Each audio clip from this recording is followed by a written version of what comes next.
Here at 8 West, we've taken you inside the Helen DeVos Children's Hospital, a state-of-the-art medical facility that we are very lucky to have here in West Michigan. But around this time last year, we took you off limits and traveled inside 2 children's hospitals in Cuba, where medical supplies and aid from a local group are helping people who might not otherwise be able to do so. And our Joy Walzak went to Cuba with firsthand aid to show us inside a healthcare system in a communist country, a world we rarely get to see. The real work of firsthand aid happens right here inside the pediatric ward of this particular hospital, right, Mark? That's correct. This is the first hospital we started in. It's one of 5 hospitals that we work in now. And these are specifically children with cancer that we're working here. We bring both supplies, a lot of their medicine, and then some things for the heart of the children, toys, games, things that bring smiles to their face while we're here. And their parents, too. Yeah, absolutely. The parents have a hard job in Cuba. They stay with their children 24/7, and so we bring some things with them and try to make their life as comfortable as we can while we're here. How does this compare to our hospitals that we know? These hospitals are about 20 years behind us. They have a great medical system, but the supplying of goods to that medical system is very difficult. So just getting supplies in their hands, things that they need to keep the children up to date on medicine and things like that is what we can do best here. When we walked in, they were on the last of something very important. We walked in on they were using the very last Huber needle, or butterfly needle. It's a needle they use to infuse chemotherapy. They were down to only one in the entire unit, so we kind of were like the Santa Clauses of medicine when we walked in. And you also do work in areas far more remote than Havana. Yeah, in Winnis, in the farm rural community of Winnis, which is in really rough shape. That hospital is a very rural hospital, open aired at times, pediatric wards of 20 or 30, and they just need a lot of help. The supply line of organizations helping does not always go into the rural communities. It stays in the city, so they're ecstatic, as you see when we walk into rural hospitals.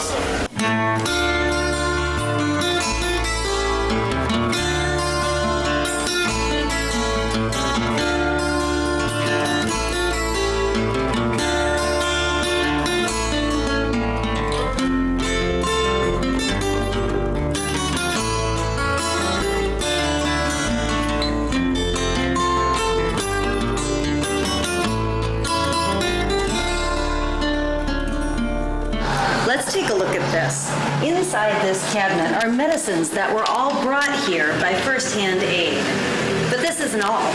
No, we are actually waiting for our shipment to come in. As you can see, we're kind of low stocked, and we're going to fill this after tonight, after our Air Canada flights come in with medicine. And this is just one of the church clinics on top of the hospitals here in Cuba that we provide for and make sure to get out into the community on a daily basis. Medicine is hard to get, and as you can see by some of the shots, things are rough here. So it helps to have medicine in the churches also. It humbles me as an American, and it keeps me in line to know how blessed and how lucky we are to live in the United States and have the life that we do. Beyond the work in the hospital that firsthand aid does, we also help in the homes of people of Havana, bringing meals to those most in need. We run a senior meals program here. It's 25 to 30 seniors who live alone, whose families have left Cuba and really don't have the ability to provide food on their table or even get out of the house.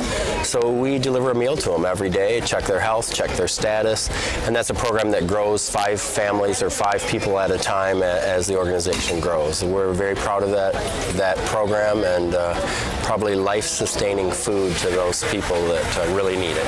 And you've done this through the work with churches. Both churches and hospitals. We've done a combination of the two, but the food program is through referrals of churches in the area of Havana where they have come across these people and know that they really need help. Firsthand aid is bringing very important work here to Cuba, and there are ways West Michigan can help. Wow, what an experience. It is so rare to get a look at what really happens there and how much help is actually needed. That's right, and the mission of First Hand Aid in Cuba is ongoing. So we brought in the founder of the group to tell us more about it and the ways that we can help from here. Mark Boland has been to Havana more than 50 times. I have. Pretty incredible, and he's going back again this summer. But first, he's hosting an incredible event tonight, and he's here to tell about it with Havana resident Osmani. And so I remember last year when you went to Havana, we got a message from Osmani, right, inviting us down to Havana. So this is the next best thing. That's right. We haven't been able to go down there, so that's great. wonderful. Tell us about Havana night. Well, tonight's our annual fundraiser. It's a very large party. Cuban food, Cuban music. IA will be playing this evening. Mojitos and big bars, and we use that money, almost 100% of it goes directly to buy meds and do the work that we do down there. So once a year we host it, and this year we decided to bring up a special guest, Osmani and his family, which is great. They were in Florida anyway, so we got to move them up here, and everybody who's ever traveled with us to Havana, Osmani's been their driver, their interpreter, their man who's made reservations in restaurants for them, and so they're very excited to see him this evening. Nice. This is probably 70% of our income for the year we will raise this evening. So you need people to come out. We need people to come out. It's a great party. It's very Cuban, and it's just a great party. It's a lot of fun. Just by seeing the video, Joy was able to come out to Havana, but the need is so great there. I mean, tell us a little bit about the conditions and what this means to the people. It is. We always say it's like going back into the 50s, hospital care and everything. They have a problem somewhat because of the embargo, just getting supplies and medical supplies in, and slowly but surely the economy deteriorating. When the whole world deteriorates, especially nations like us who are having economic problems, the nations that are on the bottom have extreme economic problems, which is the case in Cuba right now. So we bring medicine to those hospitals, try to match patients with medicine that doctors specifically need that they can't get in their own country. And we are involved in some food programs, getting food to some seniors whose families have left the island, and a few other things. But it's really important.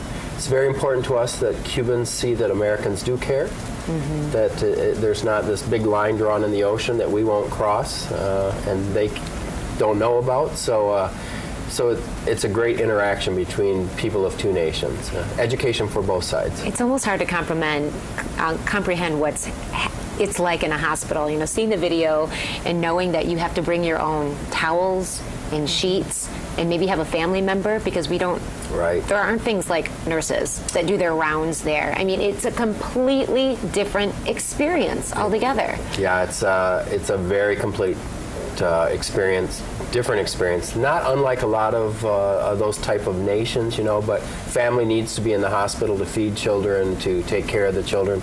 Nurses concentrate on medications and things like that. So very different than we're used to at DeVos Children's or at any of the hospitals in our city. We have great hospitals in Western Michigan, so it's a shock to most American systems when they walk into one of those hospitals. Yeah. Well, can we ask a question to Osmani? Sure. Can you interpret? Sure. Being able to see what First Hand Aid is doing in Cuba, how do you think it's changed the lives of the people that they help?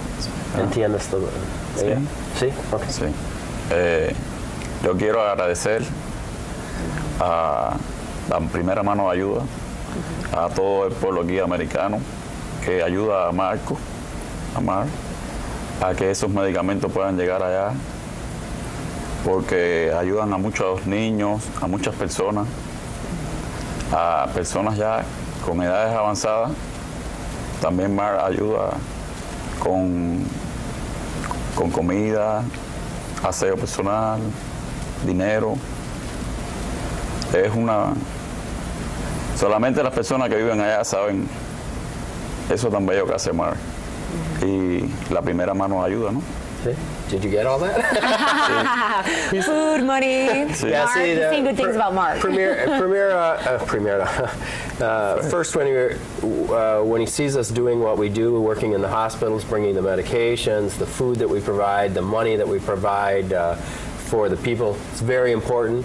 It's amazing to the people down there, the interaction between the Americans, and to watch the Americans come and actually do this for the Cubans. So I think not only did drive for us in Havana and does all that, we actually help support all the families who help us down there, which is big for them.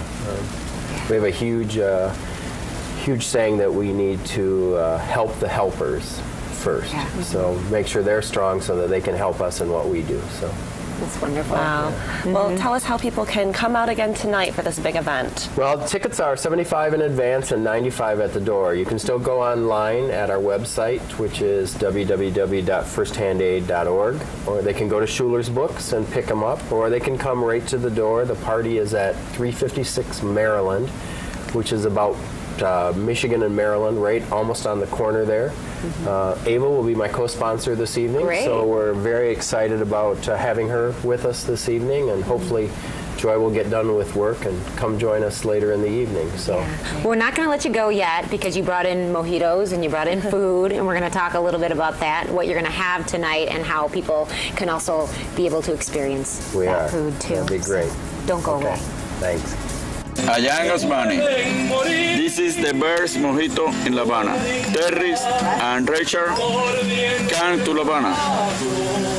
I West. Are you West?